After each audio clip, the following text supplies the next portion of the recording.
Okay, wala muna tayong filter para mapakita ko na maganda talaga ako, te. Pero ako, sa mga kabataan ngayon, sinasabi ko sa inyo, wait lang, wag muna tayo mag-usap tungkol sa lalaki, pero sinasabi ko sa mga kabataan, alam niyo yun, parang sabi ko dati, oh my God, gustong gusto kong maging matanda na, gustong gusto kong maging mature yung itsura.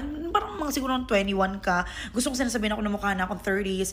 Kasi parang, alam mo yun, parang amateur mo lang, parang ganun-ganon. Ayoko na baby face, ganyan-ganyan. Pero alam mo, pagkagising mo na lang, biglang may mga linya ka na dito. May mga linya ka na dyan. Te, ang bilis ng pangyayari. Ang bilis ng pangyayari. Like, alam mo yung parang, feeling mo, 21 ka pa lang, feeling mo ganyan ka pa lang, tapos biglang, oh my God, ina-arthritis ka na, ganyan-ganyan. Kaya sabi ko, ang ikli-ikli ng buhay, we're not here for a long time, we're here for a good time. Kaya do whatever the you want, as long as protected ka, as long as masaya ka, as long as wala ka natatapakang tao, do it. Kasi napakabilis talaga ng pangyayari. Parang alam mo yung, nasa isip ko, parang sariwang-sariwa pa rin nung 17 years old ako, ganyan-ganyan.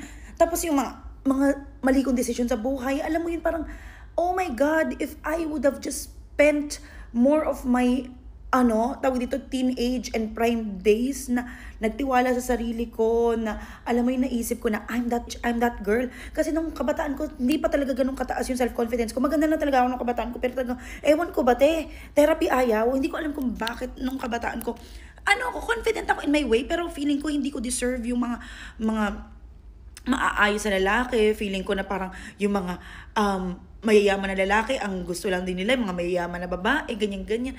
Sana, naisip ko, I'm that, ngayon na, wrinkled na ako, dun ko na naisip na, oh my God, napakaswerte ng lalaking magiging jowa ko or magiging asawa ko. Alam mo yun, to even touch me is a privilege.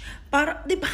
Alam mo yun, dapat yun yung isipin mo. So ngayon, te, ang ginagawa ko sa buhay ko, ang mahal-mahal ng facial, te, nagpa-facial ako, 1,850 dirhams. Magkano yun in pesos? Nakakaloka. Pero parang wala namang effect. Ayan, di ba? So sabi ko ngayon, offline paganda tayo, offline paganda. Hindi ko to ginagawa para sa lalaki, ginagawa ko to para, alam mo yun, confident na ako ngayon, pero mas gusto ko lalo ipamukha sa sarili ko na, girl, I'm that bitch. I'm that girl. So ayan, kapatagal tayo ng, ayoko magpa-botox na kasi alam mo, pag nagpa-botox ako, mukha kong pusa, te. Na-try ko na magpa-botox, tapos trinay ko magpa-under eye na filler. Parang wala namang nangyari, ate ko. 1,850 dirhams down the drain. Tapos, anong facial ba? Kailangan ko ipagawa. Tapos, lip filler ko. I love my lip filler. This is from Queen's Medical dito sa Burjuman. Ayan.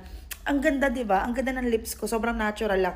Tapos yun, I'm doing everything that I can na parang, sige, kahit na hindi ko nagamit yung sarili ko nung prime ko. Ayan, hahabol tayo ngayon kasi wala namang limit yan. Ang daming mga 40s na, alam mo yun, ang pretty-pretty pa rin nila. So, gagawin natin yan. Alam mo yun, parang, wala makapipigil sa akin. This 2025, this year is my year. So yan, laban. Kayo rin magpaganda kayo kahit na hindi yung, alam ko madaling sabihin to kasi nga, di ba, may pera na, ganyan-ganyan. Pero ano bang mga, pampaganda na mura lang? I don't know, magmena kayo. May mena pa ba ngayon? Effective yun dati. O kaya yun yung, hindi eskinole, yung, yun yung merong level na na namumula yung balat mo. Ay, maganyan kayo. Basta pagandahin yung sarili nyo.